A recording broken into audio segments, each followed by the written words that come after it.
Afternoon. O, ito na yung ano ko, yung part 3 na aking ginagawa ngayon.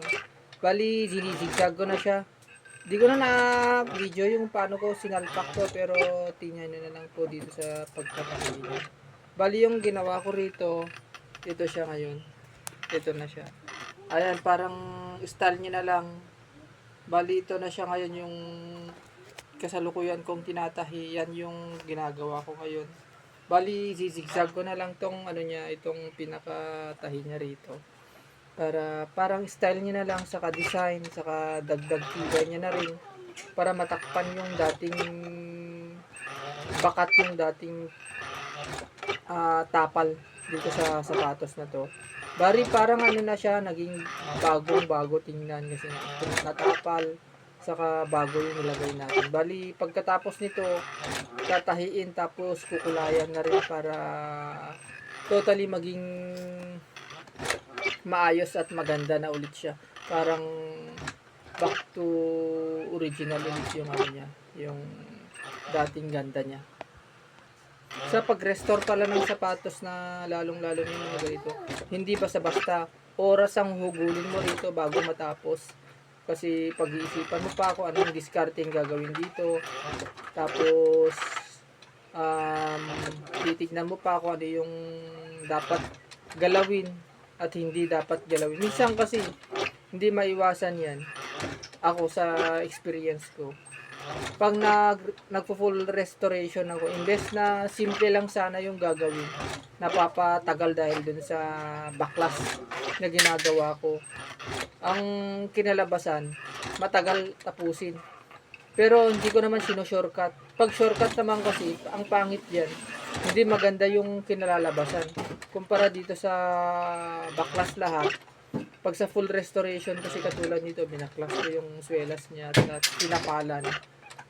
Ang dating niya parang pag nakikita yung style parang hindi halata na na-repair kasi nandoon yung yung pagkalagay hindi sinorkat, saka maayos yung pagkalagay kasi binaklas lahat pa, hindi minadali.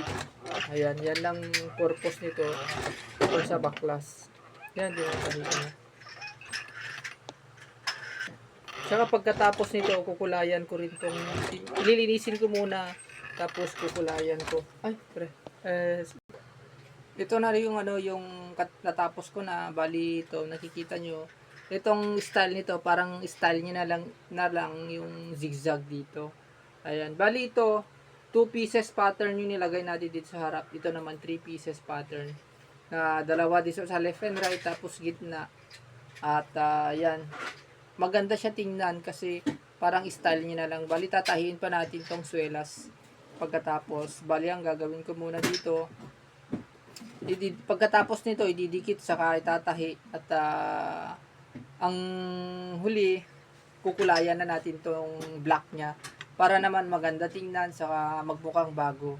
Ayan, ito kasing problema ni sir na dito sa sapatos niya kasi sinasayangan niya. Kung tutusin, pwede siyang bumili ng bago, nasasayangan siya. Siguro may sentimental value tong sapatos na to kaya pinaayos ulit ni sir. Yan, bali maganda na siya.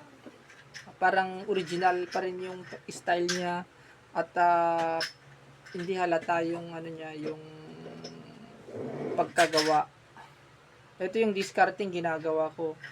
May mga iba na lalong-lalo na sa mga ito, wala yung ganito niya, one piece pattern lang.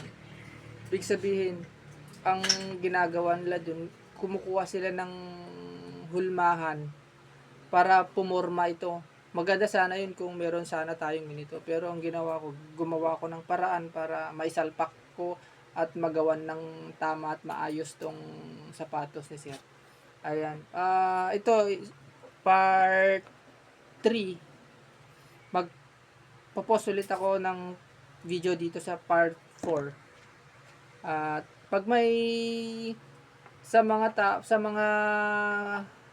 gusto magpaayos, lalo na may mga ganito yung nagbabakbak, i-message nyo po sa akin yung item nyo, pakonsulta nyo sa akin kung ano yung titignan natin kung ano yung dapat maremedyo para makita ko at maayos natin yung pinakamahal yung sapatos o bag. And salamat and God bless sa ating lahat. Thank you.